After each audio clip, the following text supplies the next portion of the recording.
Red You light. told me I was hiding something. So you're on my radar, and I said, I figured. An LED You've in the been front. out of Young Women's Kind of for right below the 2 camera. months, 2 months, 2 or 3 months. On that. Every day? Wrong. No, Right I only, Yeah. 3 times a week. there. You see it now? You need a break. I'm too old to do it every day. I think we're ready to go. Welcome, everybody, to the North Ogden City Council meeting. We excuse the mayor, who's on, he called it brief military duty. And so we'll begin with an invocation and pledge of allegiance. We've asked Councilmember Swanson to offer prayer and lead us. Thank you. Father in heaven, we're thankful for the opportunity to be here. We're thankful for our beautiful community, for our state and the great country that we have the opportunity to live in. Thankful for our form of government, the opportunity to represent each other. Pray for a spirit of civility and camaraderie to be a part of our meeting this night. And this we pray in the name of Jesus Christ. Amen. Amen. Please stand and join me for the pledge. I pledge allegiance to the flag of the United States of America and to the republic for which it stands, one nation under God, indivisible, with liberty and justice for all. Thank you, Councilmember Swanson. I will invite all of you to tame your mobile devices with a mute switch or whatever it takes so we don't get interrupted with those. And we'll now invite public comments. We have a resident of Brigham City here and of North Ogden. And seeing no comments, we'll move on to our first agenda item, which is discussion on the senior center. The presenter is Councilmember Swanson. We'll turn the time over to him. Thank you. All of you have in front of you a copy of this report that I asked Evan to put together, and what this shows is, excuse me, the annual expenditures. I wanted to have a more firm idea of how much we were actually spending coming out of the general fund over the last 5 years. So you can see there that on the first page, that's the summary page, 2011, 56,000 and change, 2012, 52,000, 2013, 53,000, 2014, 59,000, 2015, 57 and a half, and so far in 2016, 48.8. If you'll look at that personnel line, we have yet to be invoiced for the second half of the shared personnel costs that we have with Weber Human Services there. We expect, right, Evan, to receive that at some point. Left a couple messages for them. And Okay.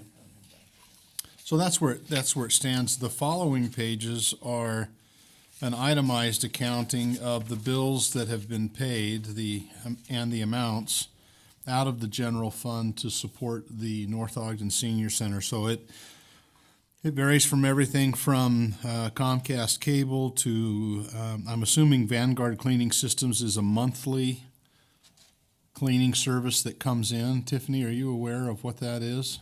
It's weekly, It's weekly? yes. but billed monthly. But billed monthly. Okay, so that's weekly cleaning. It comes in monthly extermination, power,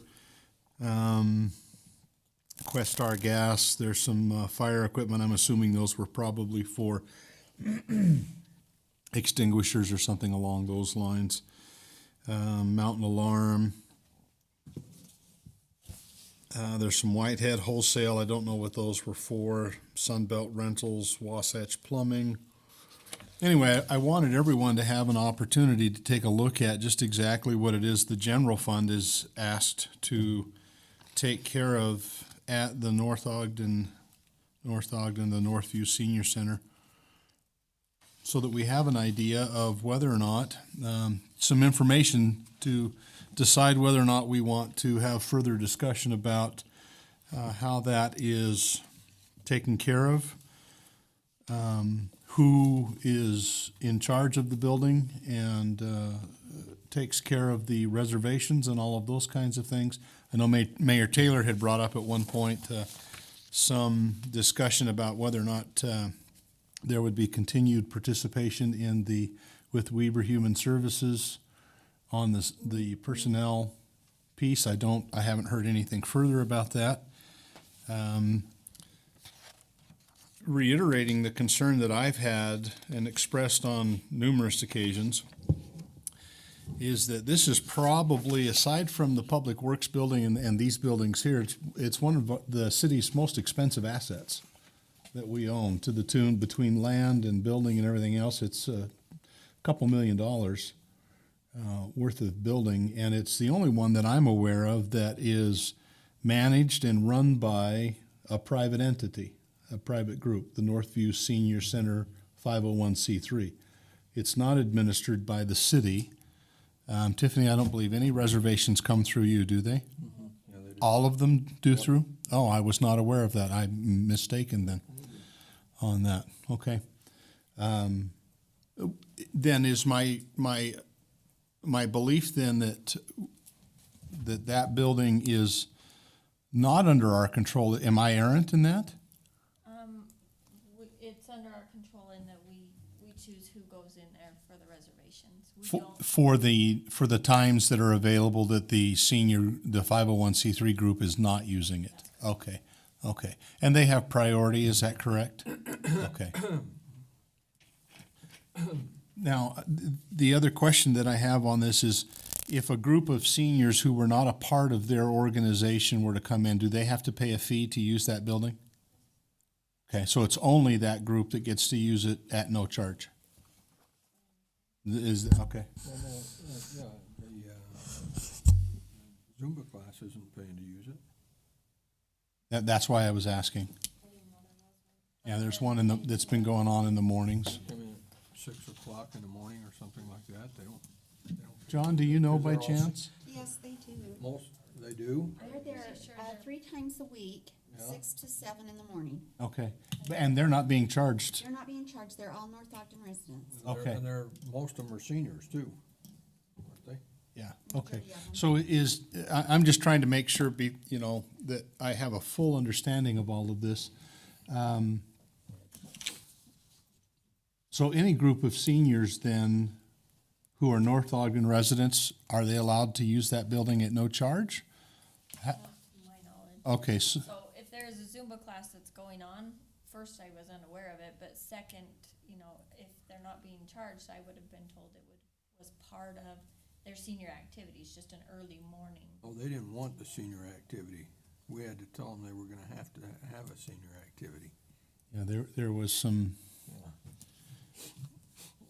there was some back and forth on that we finally stepped in and helped that happen with that early morning group. So I'm just trying to wrap my head around the expenses that we have, the amount of the general funds that are used, and who pays, who doesn't pay The Civic League and the Kiwanis both do use the senior center. at no charge. Okay, okay.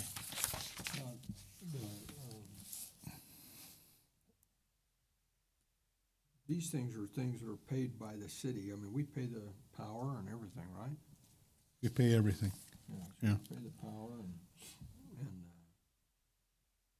the only thing that bothers me about it, the thing over there is that lapidary class.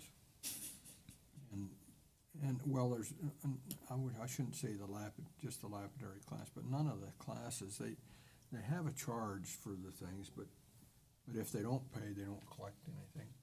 There's no collection at all. So they want the seniors to feel like they can come down there and use it, and if they don't pay, if you go in there and see ceramics in that ceramic room all over out there, all of that is ceramics that people have made and never paid for. They ought to have them in they have a rummage rummage cell or something every year, and they ought to put those in that rummage cell. The lapidary guys don't pay, you know, some of them pay, the others don't pay, and most of the equipment, the lapidary equipment has been donated. It's not, we haven't purchased it, so. Right. So, I'd like to understand how the 501c3 fits into this whole thing. I don't remember the nature of, I assume it's some sort of a nonprofit. But Yeah, how does that work, and who is it? And It's the seniors over here. The senior group, the board of directors, they formed it some years ago, had some bylaws, and I redid the bylaws with them this year. And made some changes. Consulted with John whether or not we needed to have, since they had public funds, whether or not we had to have a paid auditor audit them or not. And then after he gave me his opinion, probably did not, and I did the audit. So they're, I mean, it's the Northview Senior Citizens is what their group is called. They were set up, I think, prior to the new senior center being built, because didn't they used to be operating in this? Yeah, their original bylaws go back several years, Yeah, long before that was built, when this was a senior center. yeah. And then we do have an agreement that we worked out. Well, let's see, I've got it in my computer last October, and it talks about the use of the Northview Senior Center. And it says that people who are doing senior citizen-based activities, and it says may not be required to pay the fees. So it's kind of a general rule for senior citizen activities, but that is also predicated upon the idea that the person who's applying is 55 years or older. So it has to be kind of a senior citizen person in charge of it and a senior citizen group or activity. And they still might be charged a fee, but it's kind of at the discretion of the city of whether or not we will charge them. I mean, this is interesting to me because we'll spend how much will that half-year fee be, do you think? We're gonna be right on line? we'll be right around that $23,000 mark again. So we'll be $60,000. $60,000. They give a report on their monthly meeting, but of course, they say this is how much we've taken in, this is how much we spent. And they've got, in CDs and stuff, probably 50 grand, you know. They don't pay any of this stuff, you know. But I guess there's a couple ways to look at it, okay? And one way to look at it is saying, okay, we spend an awful lot of money on recreation for our young people. $60,000 too much to pay for the seniors to have a dance over here and to have an opportunity to go do some projects. so how much do the soccer kids pay? There's 1,300 or 1,500 of them. Are you talking AYSO?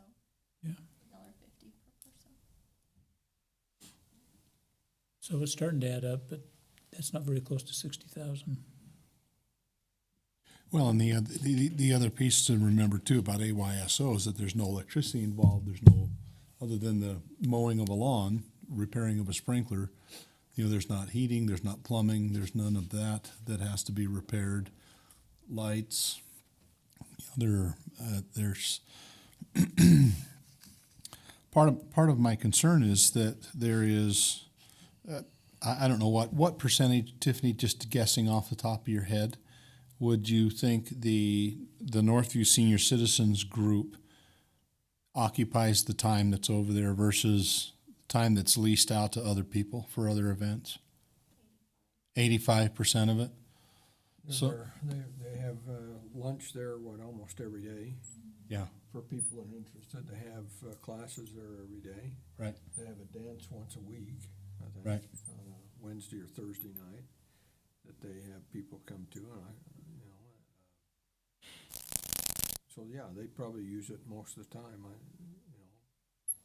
But, let's talk about this, and I'm not saying it's right or wrong, I'm just gonna say this is the case. I think, we spend an awful lot of money on our swimming pool down there. And I would bet you that, there aren't very many seniors that are using the swimming pool. Right, but any citizen, anybody who wants to use the pool pays to get in. Doesn't matter what group you're a part of, No, you don't. who gets in for free. Most people pay to get in. He's just saying that council members Oh, and right, families can get okay, in. right. And city employees. But, well, by the same token, we're making up the difference to the cost of run the swimming pool. Right. So what you're doing here is you're paying for an asset that the senior citizens use. Over there, we're paying for an asset out of taxpayers' money that anybody can use, but we're still not coming close to paying what the cost is to run it. I see a similarity, but not a sameness between the two.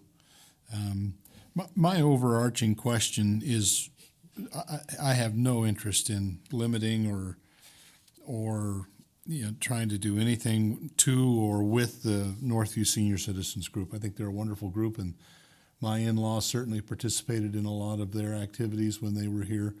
My only question is, should they be participating in some way to the financial cost of the building that they primarily use? Should there be something, I know that they receive, their 501c3 receives $5,000 a year from Pleasant View City. I don't know that they receive anything from Harrisville. Harrisville uses their own, they have their own Harrisville academy. uses their own, okay, so Pleasant View, Closed theirs. Harrisville closed theirs. did they? Harrisville's closed their senior center. Oh, did they? We draw from all over Weber County. Right. And so my only real question is, should we be thinking about, and it's open for discussion, I think we should be looking at asking them to participate in some way, however menial it may be, to participate in offsetting the costs that it takes to operate that building, just like we do with the pool, other than a few rare instances where council members and city employees can use the pool at no charge. The vast majority of people who use that pool, doesn't matter what age you are, you pay to get in, and you pay pretty pricey compared to other places I've lived that have more pools because of the climate and stuff like that. Is it reasonable to ask the Northview Senior Citizen Group to participate in some way? $500 a month or something along those lines to add some skin in the game, if you will, and some participation in the cost that they generate. Councilman Turner. So, the North Ogden Museum is a 501c3. We don't charge them to use the building that we own, except for maybe $1 a month or whatever it is. But as far as I know, we don't charge them anything. Something to keep in mind too. I've operated under the assumption, and I'm understanding it differently now, but that we've always talked about Pleasant View people using the center, and that they're participating to the tune of $5,000, and we've even talked about going to Mayor Molesky and suggesting that maybe they contribute a little more than that, but it doesn't sound like that $5,000 ever makes its way to Evan to pay That's any of not these. paid to the city, it's paid to the 501c3, and they use that for their activities, craft supplies and those kinds of things. They use it for their own purposes. It doesn't help offset the cost of that building at all. That's right. And none of the fees that they collect for residents and others to participate in their classes, the lapidary class or whatever, none of that money is used to offset the cost of the building. That all goes to supplies and to providing additional activities and those kinds of things. Well, still, Phil, I look at it and I say, you know, I don't use the place Mm-hmm. very often. You know, I go over there for meetings when they board meetings, but I still look at it and say, okay, we're spending an awful lot of money on activities, and I don't believe that the fees we're charging for all of the activities we have for the youth are paying for those activities in complete. Right. And so we fund those youth activities, and we need to keep funding youth activities. Mm-hmm. And so I look at this and I say, this is a place where the seniors can gather, and I don't have any problem spending $60,000 a year. I think we need to watch it a little bit, maybe, but I think that far outspend that on youth activities. I think I agree with you, and I think the only difference I see is that each of the youth that participates, they are subsidized by the city, but they do end up paying, whether it's the $1.50 that goes to AYSO or the $45 or $50 or whatever it gets paid for football, youth football, and those things. They're certainly subsidized in their cost, but the city is not bearing the full cost as we are here with this building. The city bears the entire cost. And I don't have any problem subsidizing the senior center, and much like we do the pool, where we subsidize it to a fairly large amount every year, to the youth programs where we are subsidizing. I would just like to see the seniors who participate have some skin in the game. And whether it's something like AYSO, $1.50, we're still going to be subsidizing most of it, virtually all of it. But I think there's some. Well, I know they pay them. I don't know what they pay. I think it's about $3 all they pay for the meal, but that's not furnished by us. That's furnished by the Weber county, Human Services, Weber right? Human Services, but they pay $3 if they're going to eat over there. They have to pay Right. that fee. They pay for the activities they participate in, as far as the lapidary and the crafts, anything they do, they're paying that. But none of that offsets the cost, where with the youth, I understand that, but you gotta. I don't think your $1.50 for offsets much of a cost on AYSO. you and I are on the same page with AYSO. I agree completely, but for me, it's a principle. Well, I'm telling you what. Okay, you ask the mayor when he gets back what happened when he went over and met with those guys. Mm-hmm. And it's going to be worse if he goes in and tells them you're going to pay $1 a piece every time you come over here, because some of them are over there every day. They don't have anywhere else to go. Well, I'm not suggesting that you have to pay $1 every time you go over there or something along those lines. I was thinking more along the lines of the 501c3 participating as a group. They can choose to handle that however they want. If it's $1 a month membership fee or whatever they want to do, and then those monies are sent to the city to help offset the costs of the building and the maintenance and the new parking lot that we're going to have to pay for and everything else, much like participation in any other program that we have here in the city, then I'm happy. So let's recognize Councilwoman Stoker, and then we'll recognize the Mayor Pro Tem for a second. So when we rent out the building, where does those fees go? Does the city get them? So that offsets some of it, but probably not enough, because it probably doesn't get rented out that much. And I don't know if we can, put in our magazine, that's available, so it's more advertised and it's available for more rentals.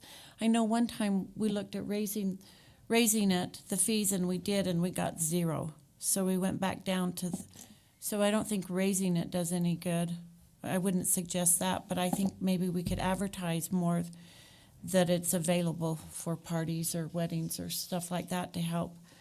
But I'm kind of have to go along somewhat with Jim. It's like, you know, these seniors, a lot of them are on fixed income, and we've raised rates, utilities, this and that to offset, and to quote the mayor, the money will be there with all this business coming in, the tax increments we're getting.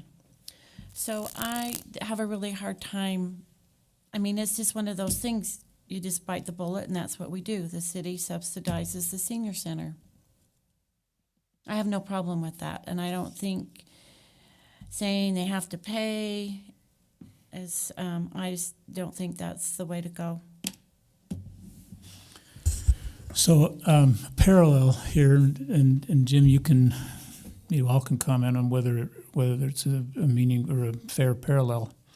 For AYSO, those kids spend, I don't know, $50, $30, some amount of money to play soccer. They pay it to AYSO, right? Last time I checked, it was about $65 a year. Yeah, when I checked, they paid $65 a year. I had a whole breakdown of it, and some of that goes to the Olympic team. Some of it goes to officials for AYSO, and a big portion of it goes to salaries in California of AYSO people, and we get $1.50 out of it.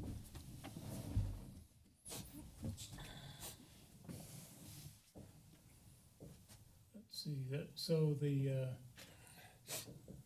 kids pay some money in here, and to the city, we get $1.50. They pay $65 last time I checked. It So was that's $65, so the rest of it goes here, and you got concerned about where that goes. And we went and, we wanted to talk to, and eventually we did have some communication to AYSO about, mainly motivated by the fact that that's quite a bit and that's not a lot. And so now we have the Senior Citizen Center. And while this isn't the whole line, there's this 5K I'm thinking about that comes from Pleasant View. And there's, I don't know how much of that money flows here, almost close to zero. And then the rest goes down here in some similar kind of a pot is the way I'm thinking about it. And if that just sits there and builds up, or it's, if this is woefully a small amount compared to what the costs really are, and if this number is, if they just keep building up that fund, it seems to me that maybe that, I'm all for doing what we're doing for the seniors. I don't think it really should cost them more than it is now. But if that's building up, what's gonna happen to it? Shouldn't some of that come here? No, it's not building up. It's stuff they've accumulated over years, but, I can bring their budget. I get their budget thing when I go to the meetings. I'll bring it to you and show you that most of the time they're spending whatever they take in on activities. Their dance is $300-400, when they do it. And then they do fundraisers and to help pay for some of the activities, the lunch, some of the other things they have over there, So I'll bring the budget and show it to you. I get their budget when I go to the meeting. That'll give you a better idea. So that would be the reason why I think we ought to consider doing something to get them to pay a little more. But if that's not much, then I'm with you. I think we subsidize it the way we are, like we do the pool, and obviously the way we're doing it there.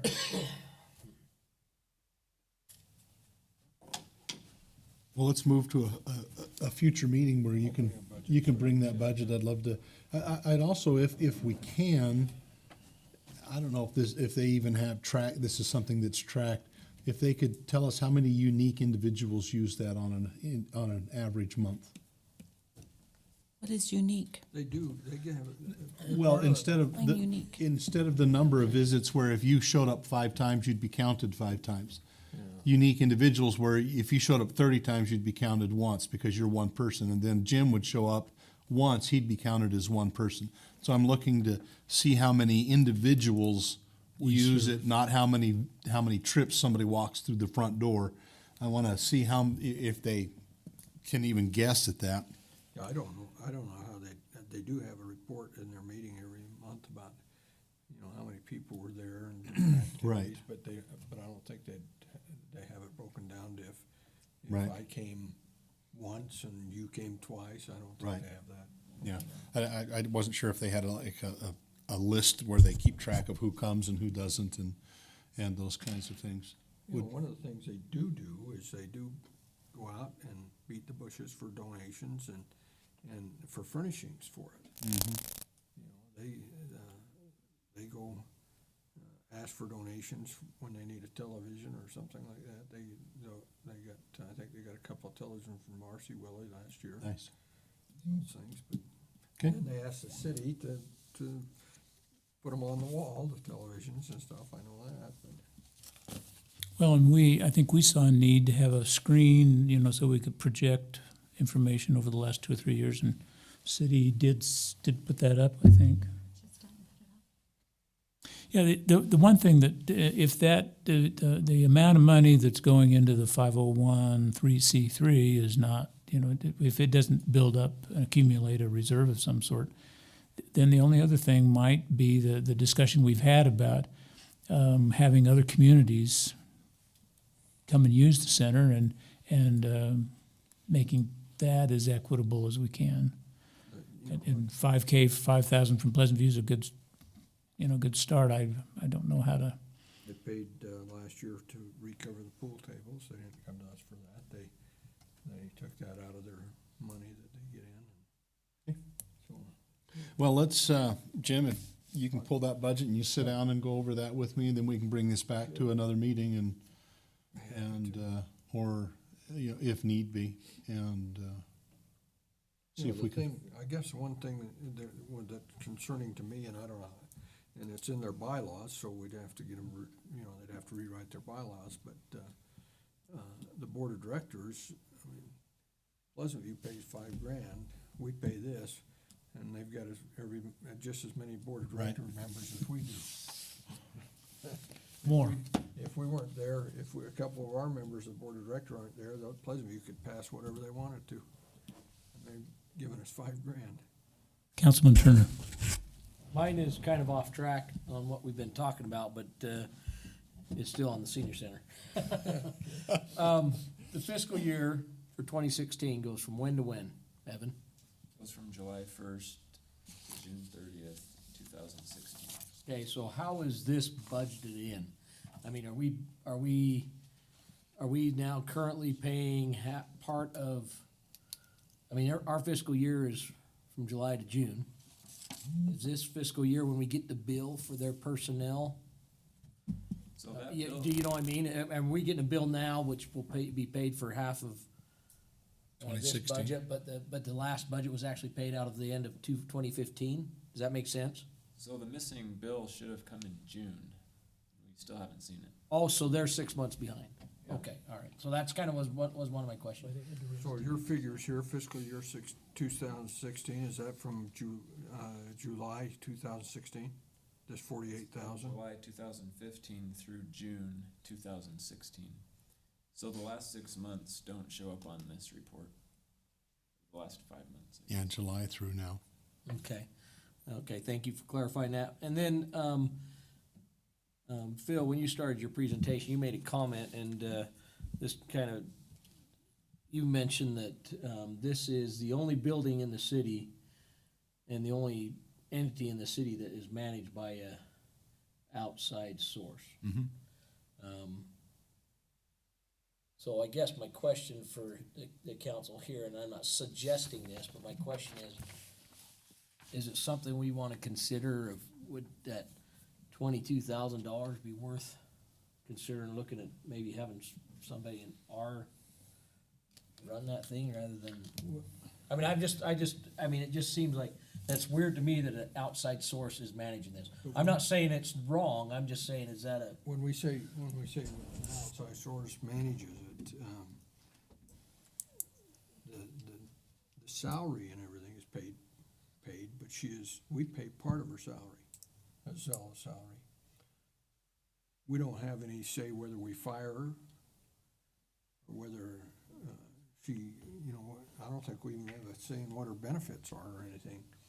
and I'm not suggesting that at all, Because the I'm county just, has all that say, but we should have some say on the management of it because we pay half of her salary. Part of the concern I've had with the management piece is the conflicts that we've come into in the past when the city, Annette, correct me if I'm wrong, but there was once where we were trying to hold an election over there, and we got bumped because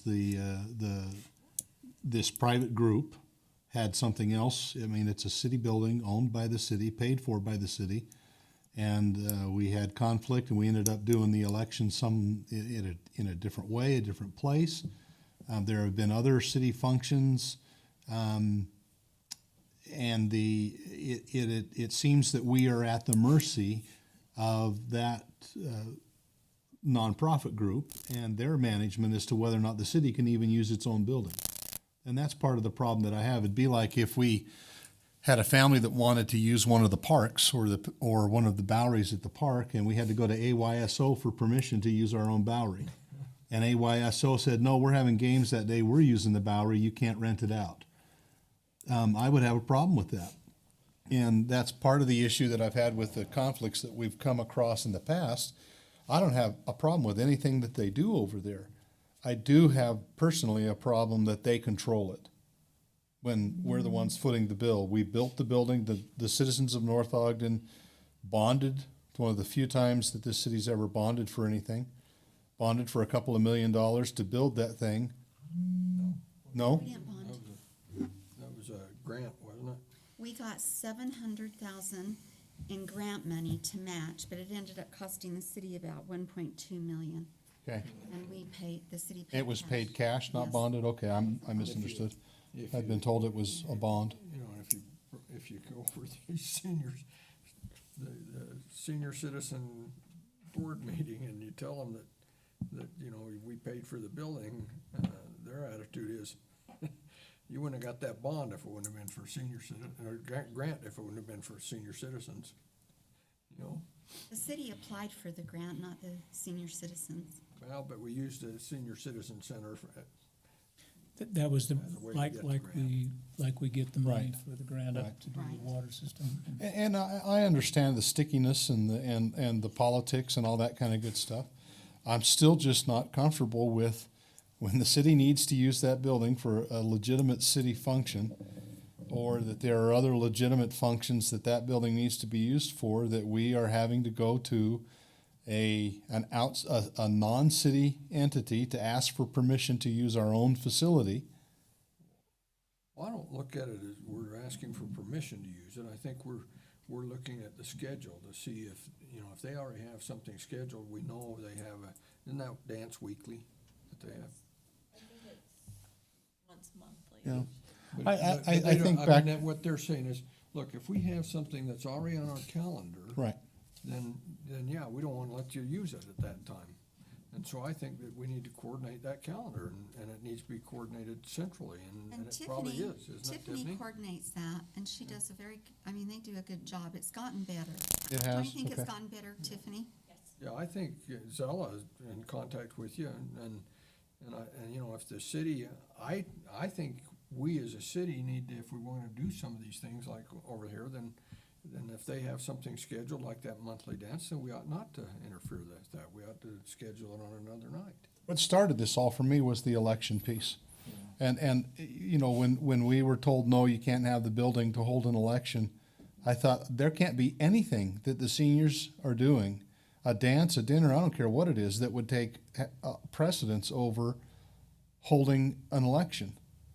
And that caused me some real heartburn about, that, again, a group who is in charge of the building, per se, that is not the city. They don't pay anything for the maintenance and the upkeep of that building. telling the city, you can't hold an election in this building because it's our building and we have a senior center, a senior activity going on. In that kind of case, to me, it ought to be, Well, I think we can solve that if, I agree. yeah, I think if Tiffany knows when the election is, and she just talks with Zella and says, you know, you can't have anything scheduled on these days. Would that work? As long as, I mean, they have a standing reservation, we'll call it, on Oh. Thursday nights Yeah. for years and years to come. Right. 'Cause that's when they do their dinner, so I'm assuming that's when the conflict was. No, it was on a Tuesday day. Tuesday. We had asked them if they would, if we could use the building for we needed it, and we asked them like in May for September and, November, and they just could not have people not there one day.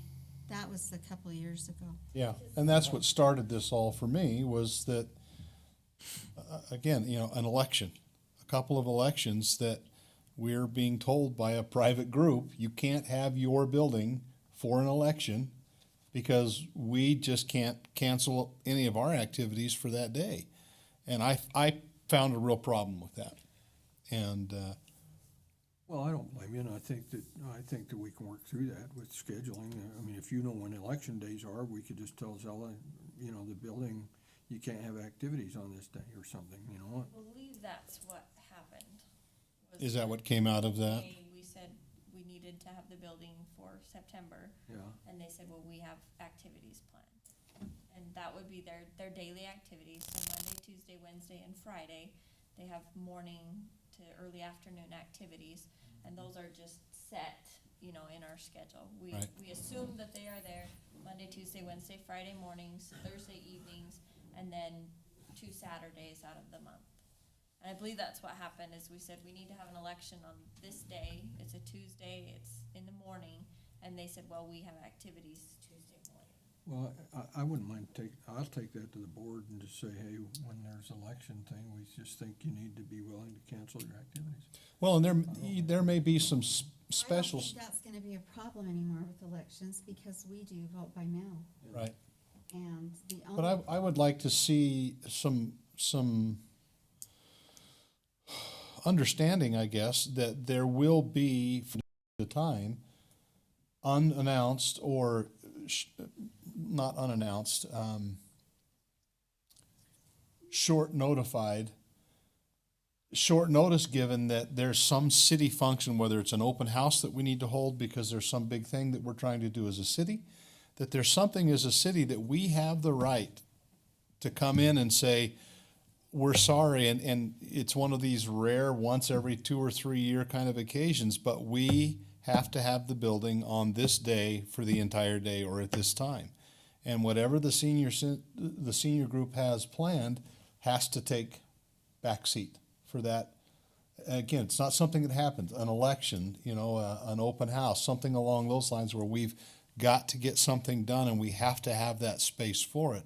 I think we should have the ability to do that as a city without a lot of pushback, given the rarity of that's something like that. And if you can take that to the board and they can come to an understanding and an agreement to that, then I'm a happy man. I went over there today because we have the Christmas party Uh-huh. on Tuesday, just to make sure that everything was put away for us, and that we need to get in there at 3:00, to start setting up. And she says, well, that's gonna be a little hard, because I've got people that play games here until 4, and I asked her if they could go into, there's that big TV room, there's the pool room, if they could go in there, and she says, oh yeah, I guess we could do that. So she said that today, and so, she also had stuff around that, they have that, fundraiser going on, and she's got stuff on tables, and I don't feel comfortable with those being out while we're there, and because I don't want anything to happen, and then the city getting blamed. But I asked her if they would take those tables and put them in one of those rooms, and she asked if our employees could come over and move those. And so she just doesn't wanna ask any of the people that come there to help in case they're ill or something, and it caused them to get worse. So at 3:00, we have Public Works guys going over to move those tables into rooms. And at 3:30, I've got Parks and Rec, employees coming over to help get the tables out. Right. So, No, the truth of the matter is that Zella's a nice lady, but she's not a manager, okay? She doesn't make, decisions on her own, and it's hard for her to ask other people to do things. So, I don't know what you do there, you live with her, you live with it, or you get somebody else to manage it. The seniors love her because she doesn't give them any problem at all. And basically lets them do what they want. So,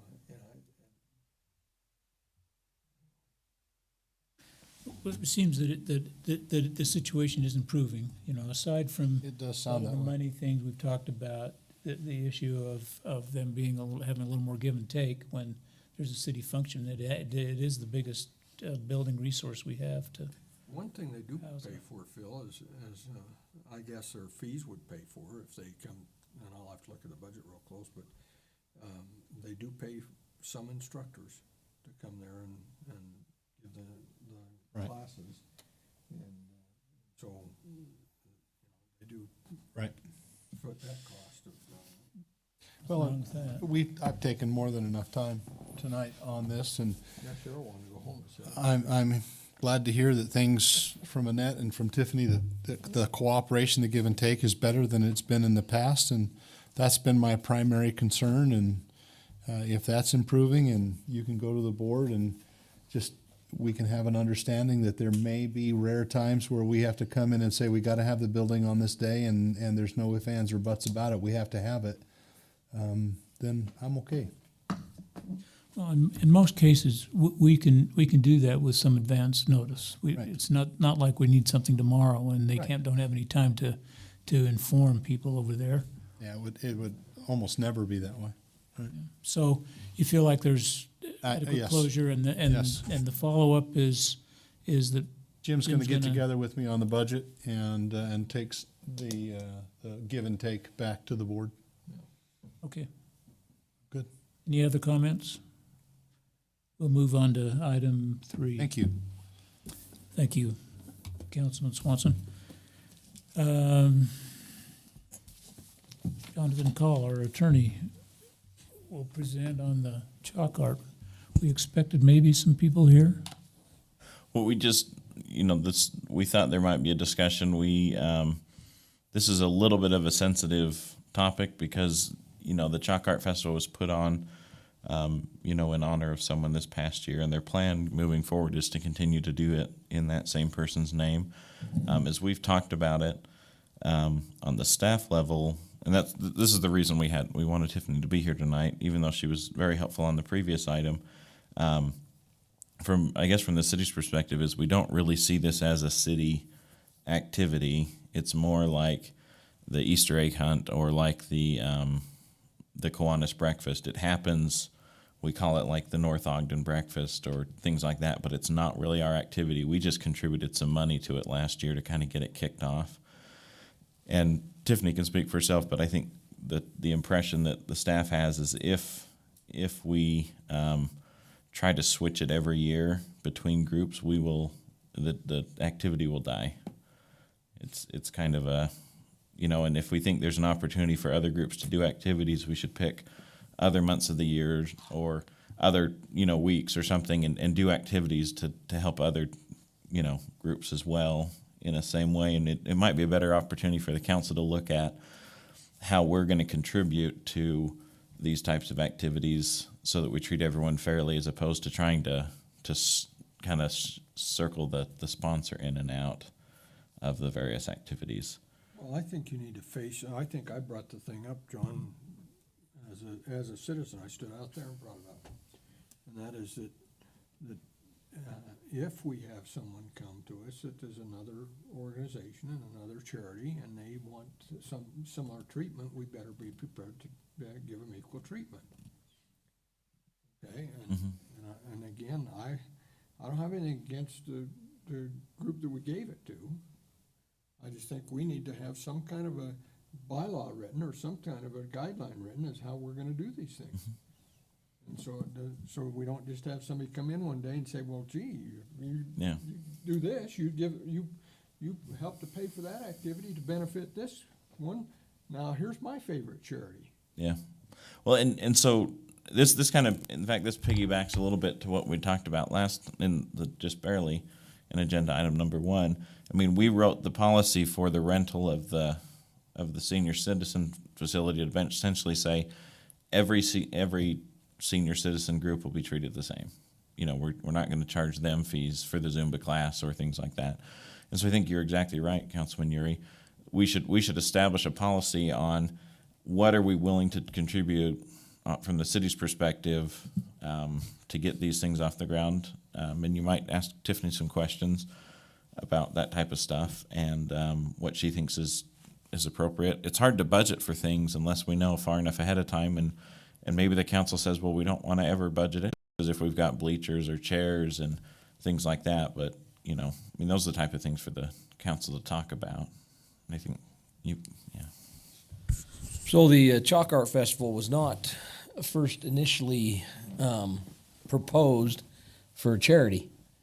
It was proposed $5,000 and that we were going to do a Chalk Art Festival, and that's what the mayor had suggested. And then he contacted Just a Break, which is the one for that Greg Thorpe and Jen Thorpe started, Just a Break, and asked with the Chalk Art Festival, and then the proceeds that the funds they raise and stuff would go to their charity, their nonprofit charity. But originally it wasn't proposed as a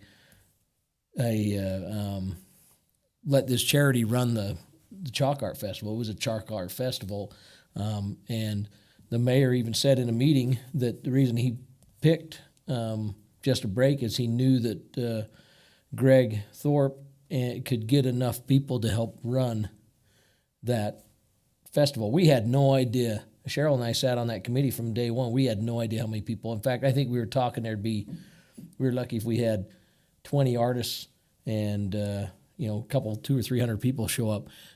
I think by law or code or whatever, we had over 500 people. We were supposed to have more facilities and things like that because it was a huge turnout.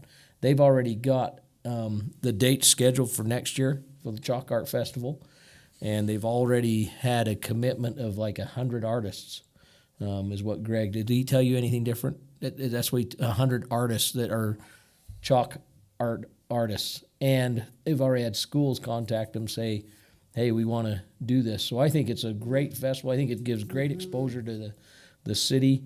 But I think that definitely this needs to, I think trying to change it around for different sponsors would be extremely difficult. Now, as far as what the city wants to contribute, I think that that is definitely a point of discussion. But I think the Chalk Art Festival is it was Chalk It Up. It wasn't ever called Just a Break Chalk Art Festival or just, it was never called just for this charity. It was their link on our website, a link on Just a Break website, but the proceeds did go to Just a Break. I don't know what the final numbers of what they raised. Do you have any idea, Tiffany? I want to say it was about 13,000. And that was above and beyond because we spent, as a committee, we spent the 5,000.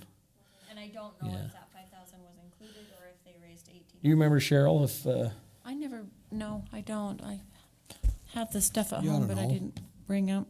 well, I know we spent the 5,000. Yeah, we spent Did they 5,000, give it to us? but we didn't track all of their revenues. It was on their books.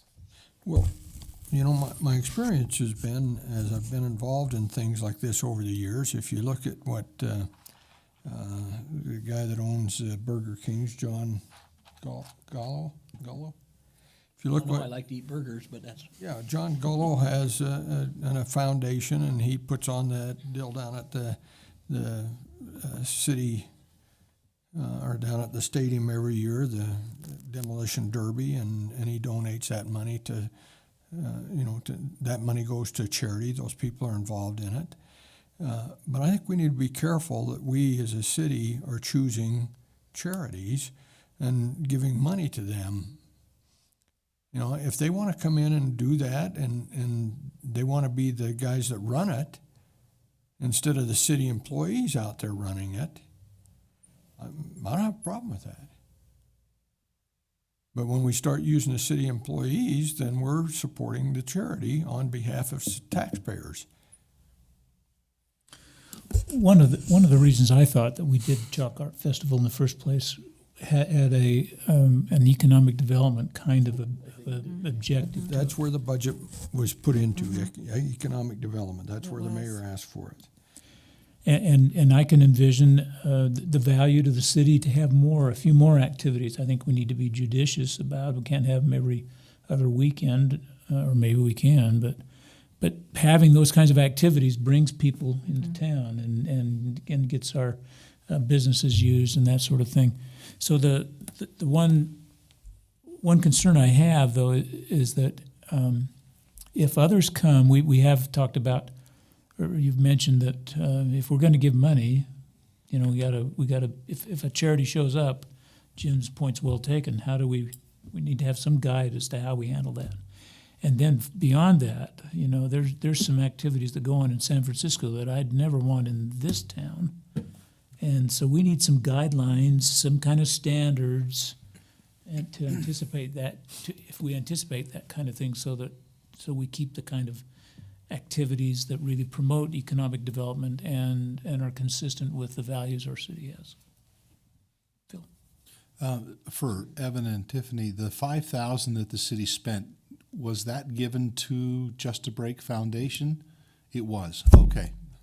So it was a donation to that foundation that, Out of the RDA fund. okay, and then they used that to put the event together and all that kind of good stuff. Okay. So we should have gotten the 5,000 back. That's not what we were instructed to do. I think we looked at it as an investment to, you know, try to get economic development to happen. And I don't think it was a commitment for future years either. I think No, I don't think it was either. idea, and maybe we ask the question, are they expecting money this next year, or are they going to be able to pull it off without our contribution? I guess that's a conversation that may need to happen.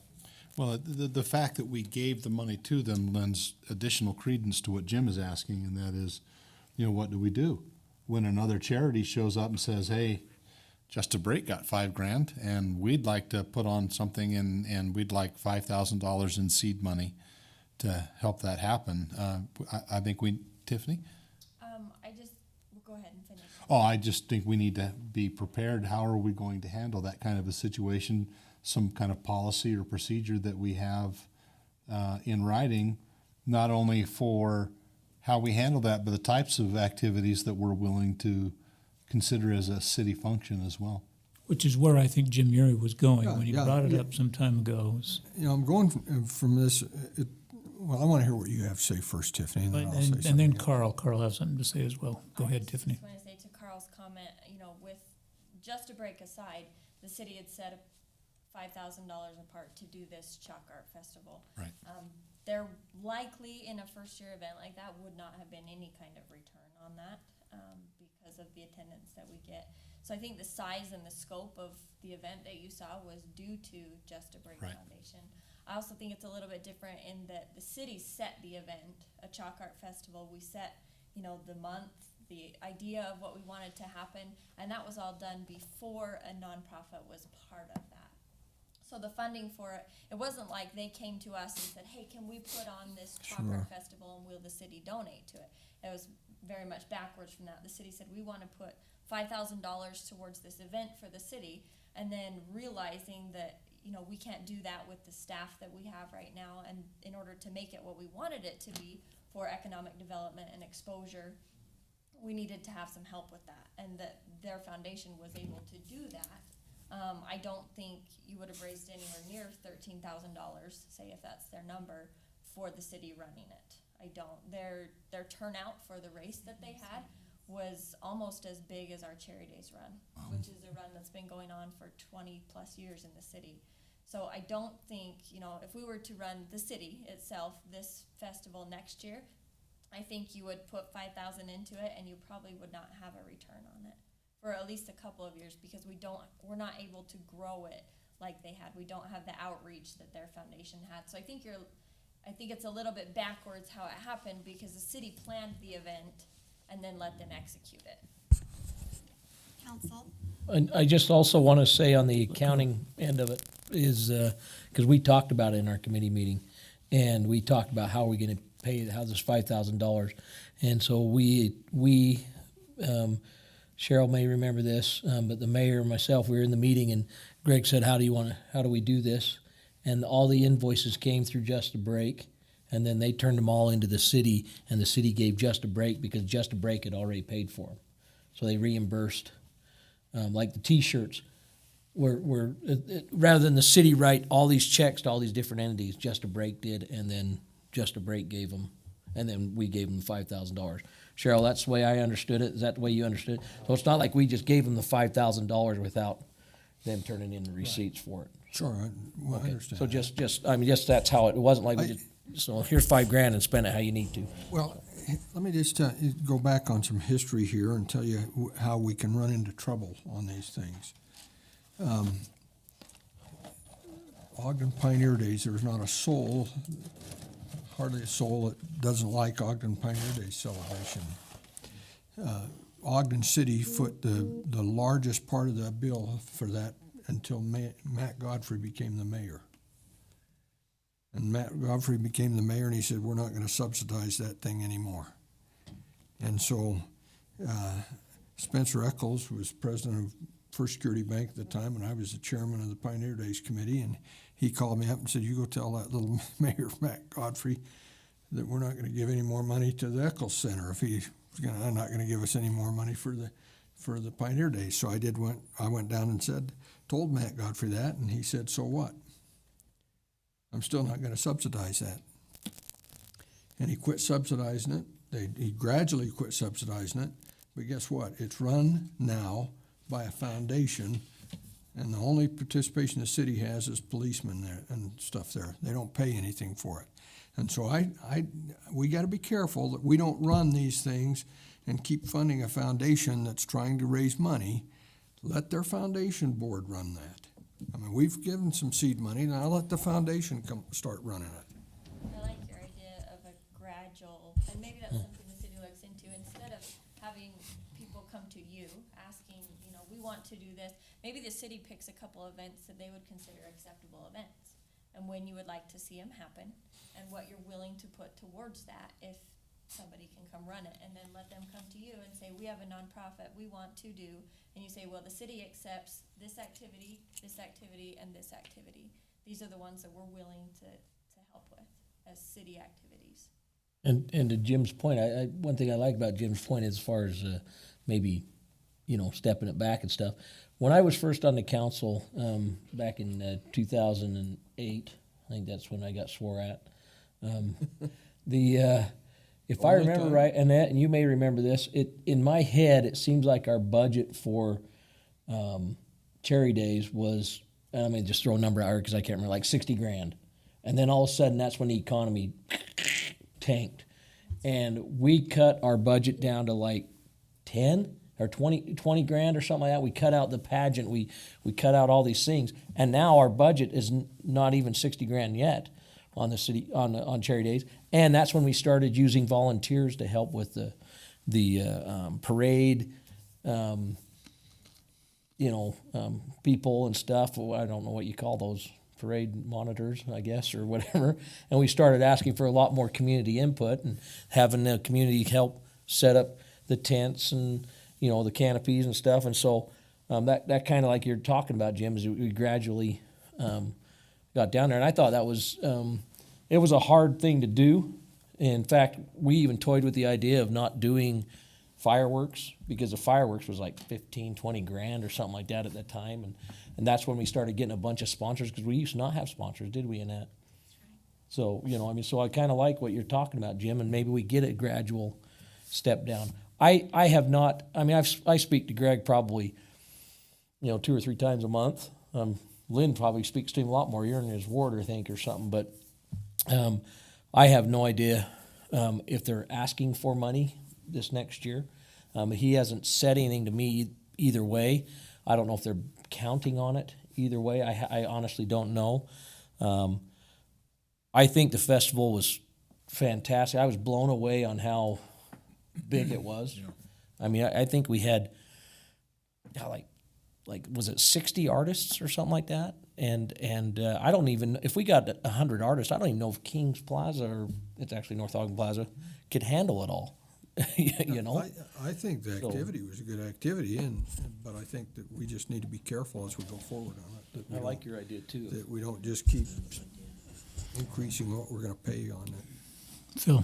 And I agree, Jim. And I think that if we're careful and we partner with groups that are high quality, like Just a Break, I can see where we could easily have, as Tiffany mentioned, 2 or 3 activities that we partner with groups to get something like this going. Next year, I can see Just a Break just running with this thing, and it'll be huge. 100 artists already, and the run and everything else. I can't imagine. I can see where it would be like the Pioneer Days, where we provide some ancillary stuff, maybe some police coverage or something like that, that's very minimal, and they're doing everything. And they're able to fund everything and make some money for the charity and all that kind of good stuff. And we, from just some initial city seed money, I like that. I like what I'm hearing. It's good. So I see a kind of a model that we've on purpose or not so on purpose have developed here, where we had an idea that we wanted to encourage an economic development kind of an activity that would benefit the city.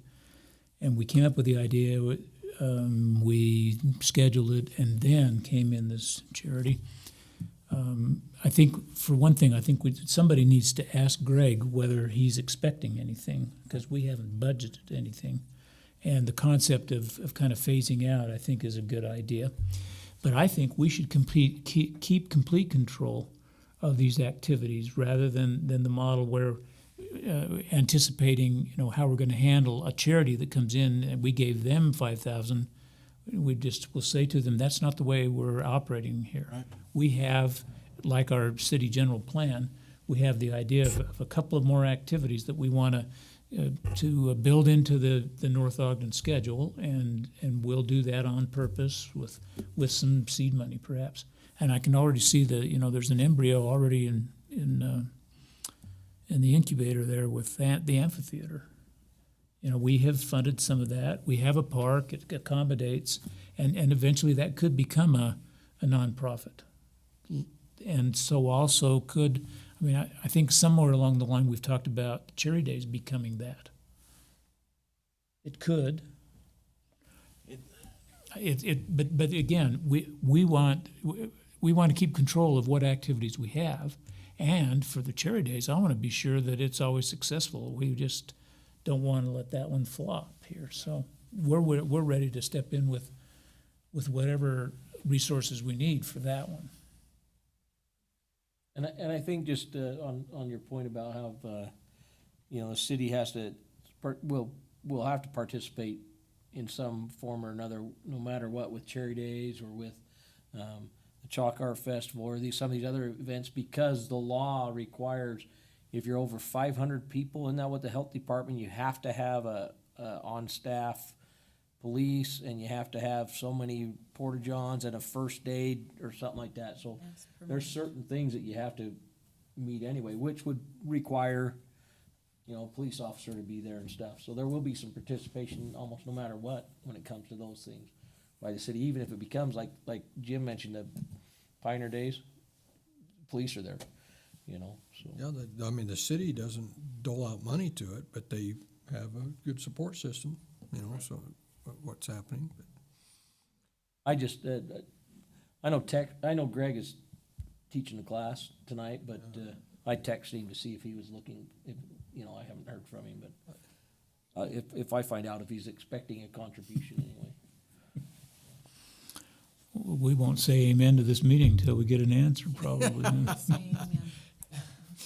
Cheryl's ready already, huh? Well, so back to John, this is your your item, do we, So, yeah, we interrupted you, at didn't we? least I have the No. desire to make sure that we know this is coming on, it's gonna come about, and that we have whatever control we think we should have, and that our financial participation is consistent with what we have in mind from a budget. And I think that this is exactly the way I wanted the discussion to go. And I mean, this is, the mayor wanted us to have this discussion. And I because those, when you kind of talk about, Tiffany kind of talked really, for lack of a better word, kind of a grant program that the city would run internally where we'd say, listen, this year we've got $5,000. If you have an activity you want to do, apply. And we might accept your proposal or we might not. Or we might say, well, we're not going to give you money, but we'll give you so many hours of staff time. Or, anyways, I mean, this is the kind of stuff, and I think that there might be some things that we'll want to do to make sure that when we're engaging groups who have a good history.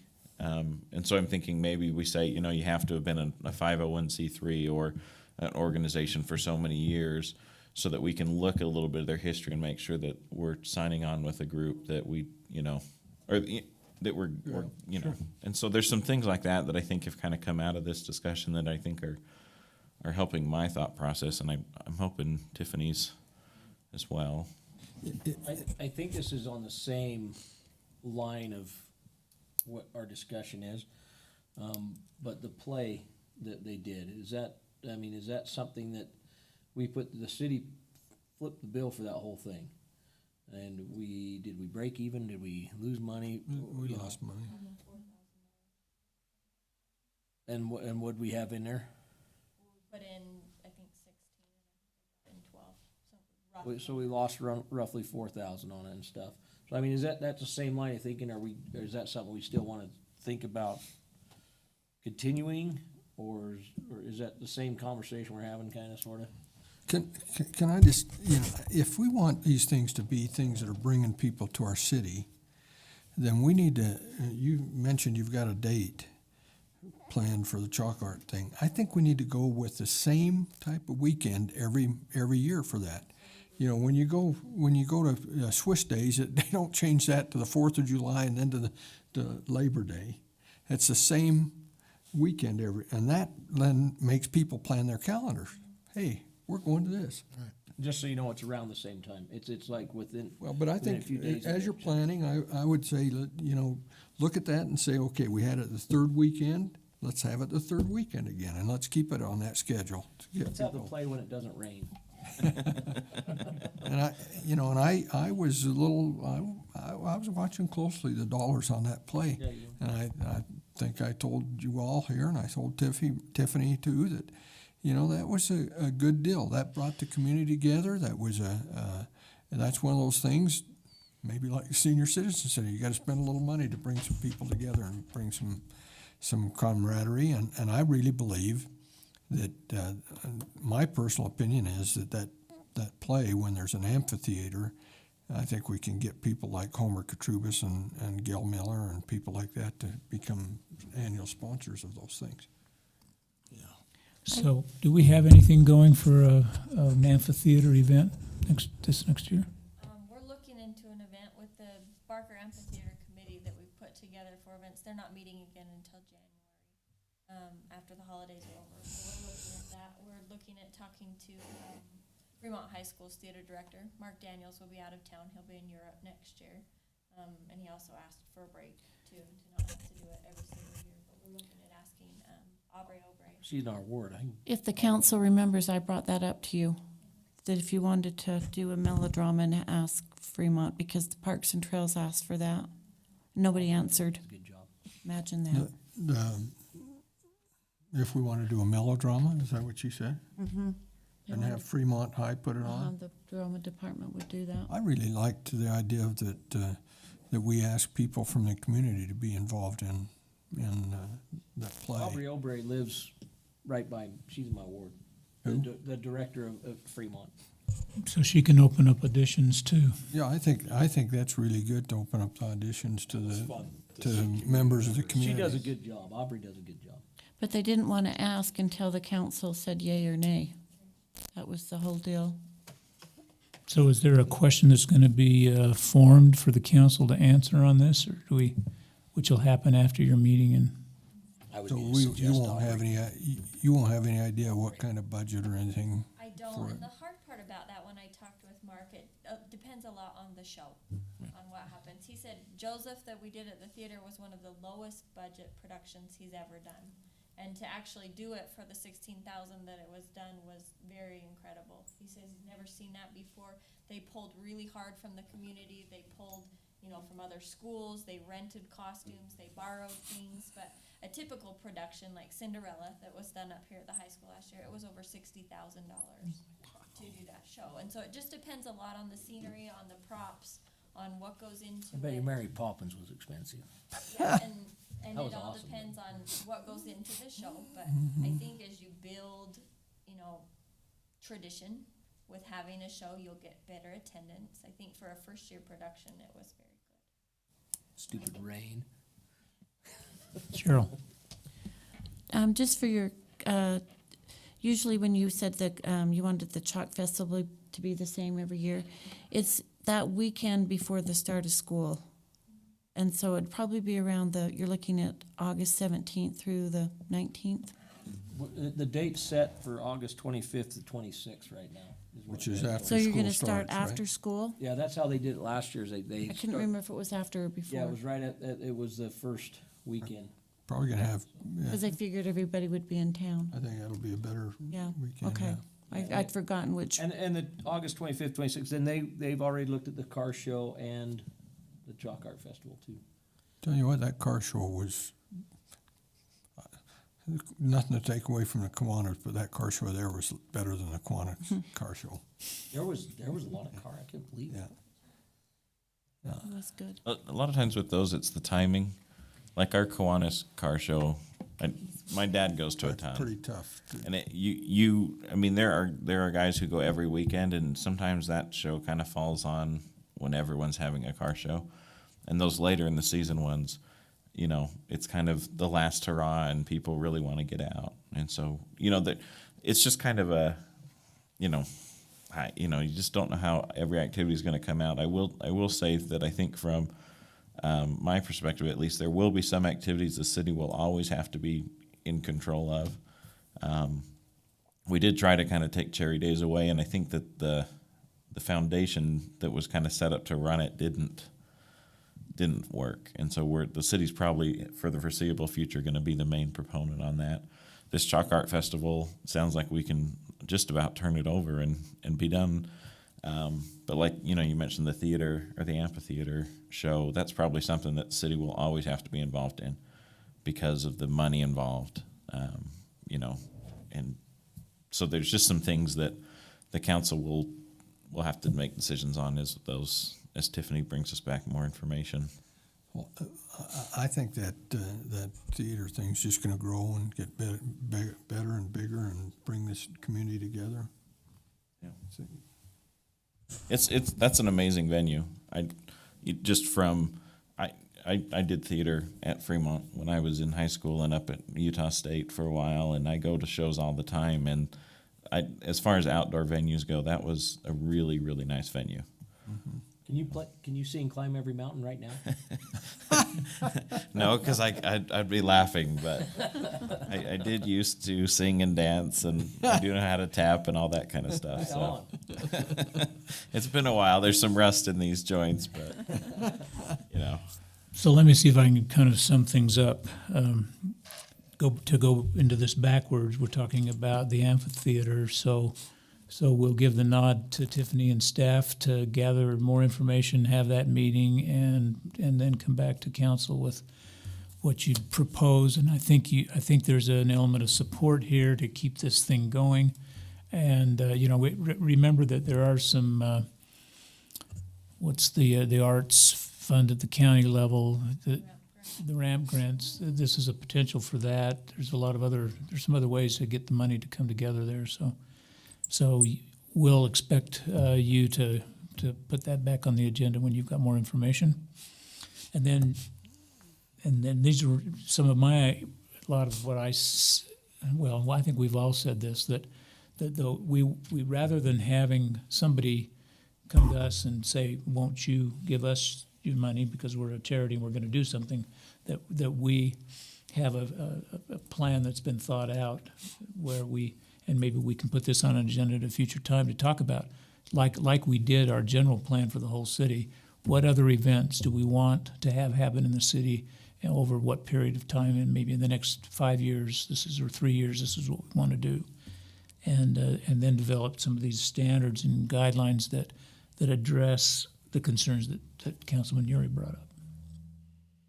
Any other comments on this one? I just, the only other thing is make sure, you mentioned standards, just make sure we have, I mean, I don't know if we need to set a guideline or a ordinance or anything like that that says, these are the events these type of events we'll have, but these type of events we won't have. Kind of what you mentioned, Lynn. I mean, do we need to set something like that when we have another discussion on this too, or? I think that would Oktoberfest be here? Yeah, we don't wanna have an important Oktoberfest. part of that discussion. Yeah, Cinco de Mayo or, October. So, we should have some idea and let that gel and then crystallize that in some future meeting so that we all are kind of in sync about what we want to see happen. And we'll address the more at hand situation with the amphitheater as soon as it's time. Okay, with that, John, is anything more? Did we check all the boxes? I think so. I mean, there might be a chance the mayor's watching us. I don't know, but we'll just, we'll pass all this information along, and then as we work as the staff, and I'm really glad Tiffany was able to be here tonight because I didn't fully understand everything that I was talking about, obviously. So it's good to have people who know everything show up. But now we know you can tap, so. But no, I think we're good. Audition this year. Okay, with that, we'll go to item 4, which is public comments. Seeing none, we'll go to council, mayor, and staff comments. Let's start at this end with Annette. Just a reminder that the Christmas party is next Tuesday. It starts at 6 o'clock. And I believe some of you might have that on time. And then at 6:30, we're gonna start our program because Hughes cannot start serving us till 7 dinner. So we're gonna do our program first, but we'll eat our appetizers and stuff during the program. So at least make sure if you're gonna be late, get there by 6:30. And you have everybody's input, I do coming, have not coming, all the and council's input. Knowing what we know now, does the program include John? You're never gonna live that down. He's a stand-up Yes, comedian, yes. right? I do not have tap shoes. I'm sorry. We can make that happen. Yes, we got the same thing. Annette, could you make that so, please? I can get the tap shoes, but I don't know if I can make the. We are willing to spend the money for some tap shoes for Heck, you. yeah, we are. You look That pretty could go good with a viral. red face, John. Yeah. The thing about it is it's the funniest thing. You put me in, like you have me speak in front of a large group and I will shake because I get so nervous, but you get me up there singing and dancing when the audience is in a dark room and I don't have to look anyone in the eye, and it's a totally different thing. And even situations like this, it's not the same as when I have to get up and give a speech or something. I just shake and David Church, you are not then. at David Church, he could be. Yeah, you could be. So do you, John?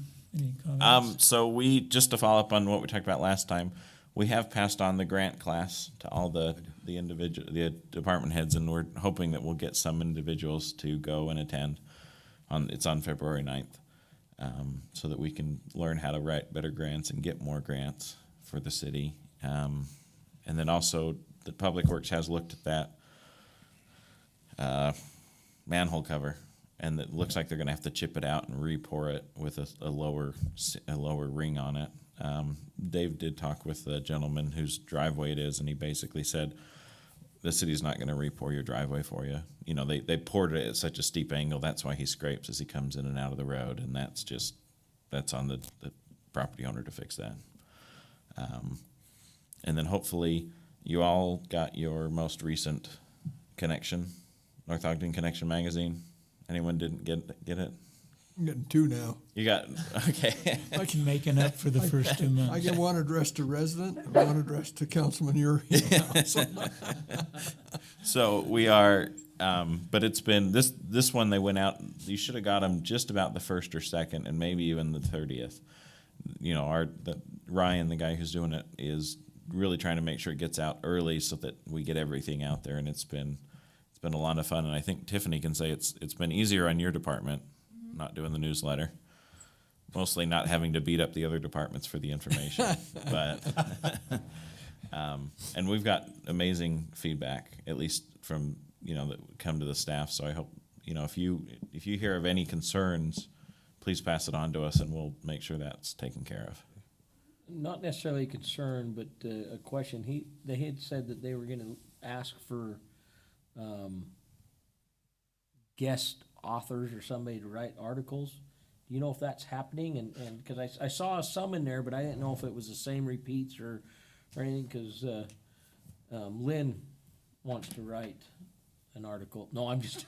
They are accepting guest articles specifically for some of the feature articles, the recipes. Okay. You've probably seen the precious pets, things like that. The biggest trouble we have is a lot of those are actually being written by Melissa Speltz, who is Ryan's wife. Melissa, right? Because they haven't had enough submissions come in yet.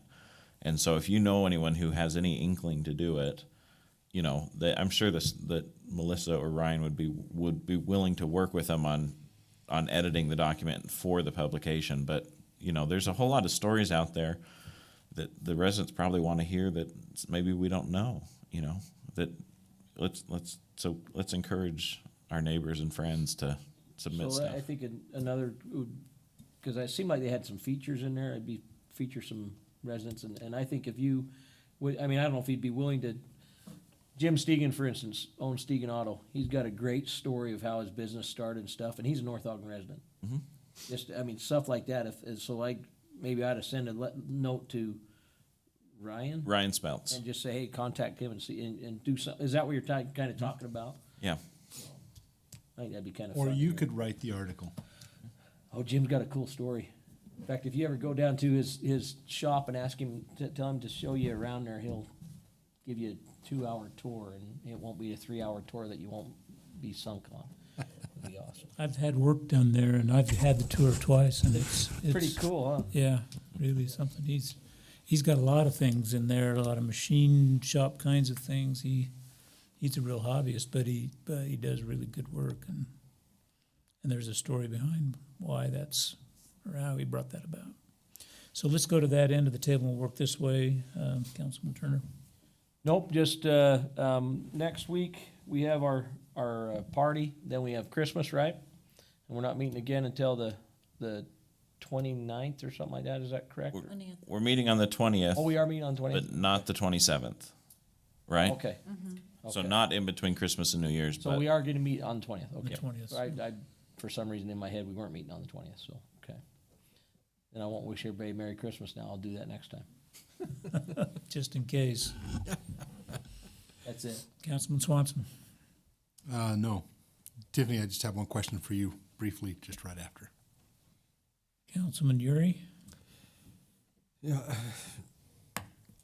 John, are we making any headway on the bark or whatever it is that's dumped up at the top of 1700? No. no, it's fallen off everyone's radar.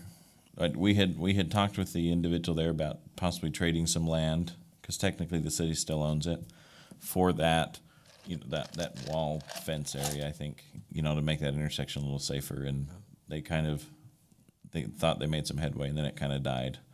And so, but we can start that up again, get the individuals who were in the negotiations to go out there and talk with them again. Does the city still own that road? Mm-hmm. There are a few places in the city where we have vacated roads. In fact, there's one right over just east of Legacy, where we actually vacated a little T Street, and that came up this past week or two ago with code enforcement, because I wasn't aware that we'd vacated the street, so we had to kind of find the records. And but that's what we would do if the property swap worked out, to kind of get that other intersection where Fruitland and Mountain Road coming together a little bit safer. So, but yeah, we will, we'll pick that back up. I'll make sure that that's talked about in staff meeting.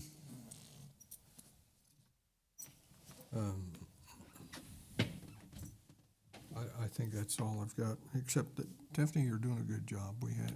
We're grateful for your service over there. That's a big job. We may not give you everything you want, but you're doing good with what we give you. Including Saturday night. It was a great job. On to Cheryl. Funny story about that, I'll have to tell The you. lighting ceremony. Cheryl speak yet again this year? No, I got fired, thank goodness.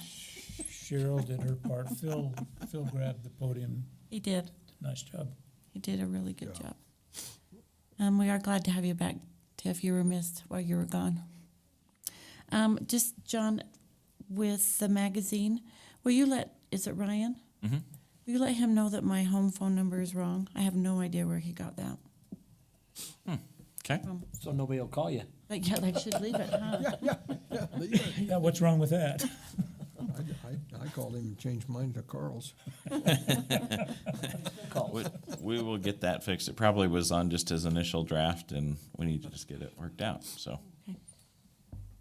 That's I all. would say, I want to say something. I don't know how many of you watched the mayor's Facebook page, but he was spot on with his post the other day about people complaining about what's going in down here. Yeah, I thought he handled that very well, too. I I thought it was very classic. People complaining, no, Go on and read it. yeah, just go on there and read his thing. He handled it very well, and I thought, hooray for him. Yep, I did too. It was good. And on that, on his Facebook page, if you ever see something that's removed, typically it's not him that removes it. The author of those posts will go in and take it off, because they, I don't know, but my guess is maybe a family member calls him up and says, hey, maybe you shouldn't put that kind of stuff. If it is offensive or if it's attacking anybody personally, he will remove it. But other than that, if it's a policy thing, and he just leaves it up and, lets people talk stuff over, so. Anything else? No, other than thanks, guys. Yeah, Bob, thanks. Thanks to you and to all of the staff there. There's a lot going on. I get a little more visibility because there's some signatures the mayor does, and I just step in for 10 minutes every now and again, and that's lots of things going on. And let's see, Councilman Swanson was there, but the Smiths building is half that wall's down, and it's on its way. We were there, but I was with It's my more kids down away today. from it. Yeah, there's quite a bit down. I wasn't there, and I'm not going there. So with that, we'll entertain. Move to adjourn. Do I have a second? I'm waiting for Cheryl to second that. I'm not going to. Second. Carl, turn it off. It was the second. We have a motion and a second to adjourn. All in favor, say aye. Thank you very much.